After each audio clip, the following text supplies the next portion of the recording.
Lord, I know good things will happen today.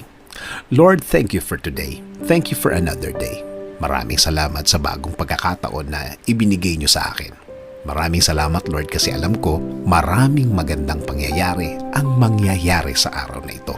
Alam ko na puno ng pagpapala ang araw na ito. Maraming magagandang pangyayari ang ibibigay niyo sa akin.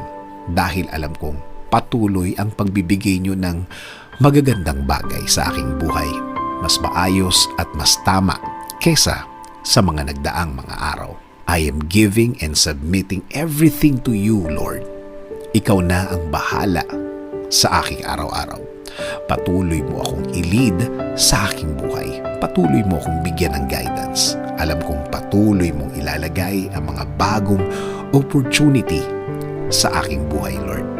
Sa iyo ko palagi titingin, sa iyo palagi ako magfo-focus at hindi sa mga mahihirap na nararanasan ko at hindi sa mga sitwasyon na nasa harap ko.